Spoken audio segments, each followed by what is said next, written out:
Yan po mga kapatid, at magandang hapon po sa inyong lahat, at dumating na po yung mga amulet na pinagawa sa atin. Yan. Ito ay order ni Ma'am Angelita. Yan. At may available po ditong dalawang amulet na kung sino lamang po ang nais na maglimos nito ay PM lamang po ng PM lamang po. Yan. Ito yung mga kapatid, ito yung San Gabriel na available ngayon. Yan. At isabay natin mamaya sa pagkukonsagra itong San Gabriel, at saka yung isa, yung Birhing Infinita.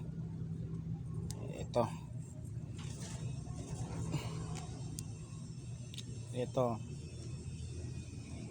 Yan, itong Birhing Infinita na may Alpha Omega sa likod. Yan, PM lang sa may gusto.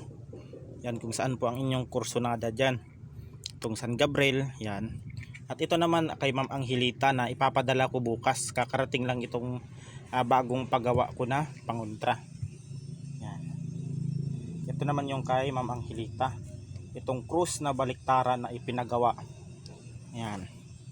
Itong krus na baliktaran, yan, bagong bago yan na ipinagawa natin. Ito kasi yung mga kapatid, yung una. Ito kasi yung sa akin. Antigo na ito. Antigo na itong aking ang aking gamit na ito, antigo na. Yan. At itong kay Ma'am Angelita ay mas maganda kasi na magpagawa talaga ng bago. Yan, para bago ang pagdating diyan. Yan, sa mga nagtitiwala sa akin sa pag-order ng mga pangontra ay mag-PM lamang kayo. Yan. Kay Ma'am Angelita. Ito kasi sa akin mga kapatid ay hindi ko to bibitawan itong mga gamit na ito, dahil ito ay antigo na ito, lumang-luma na itong mga gamit ko mga kapatid. Yan. Ang lang dito ay lilinisin lang. Lilinisin at saka ibabad sa ilog na umaagos para matanggal yung mga negative energy. Yan po ang pamamaraan ng pagbubuhay ng mga gamit. Yan.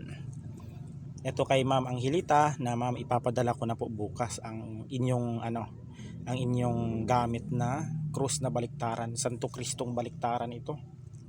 Yan. Sa gustong mag-avail, yan, PM lang at ipapadala natin. Yan. Ito. Sa gusto rin pala ng Tres Pico Dignum, meron akong dignum dito mga kapatid. Dignum na kahoy, maliit lang siya. Yan, ito. Maganda ito sa bata. Sa mga bata na 3 taon, 4 na taon. Ito yung maganda mga kapatid, itong Tres Pico Dignum. Yan, maganda yan mga kapatid, pang depensa sa lahat.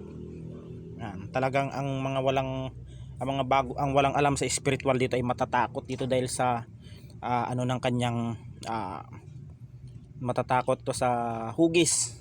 Yan, talagang nakakatakot ito. Pero ito ay pang depensa, pang kalahatan mga kapatid, itong Tres Pico Dignum. Yan. Yan. Sa mga nais, mag-PM lang mga kapatid. Ito lang yung available natin, yung 3. Yan. Ito ay may order na ito. Yan. At hanggang dito na lang, at God bless us all.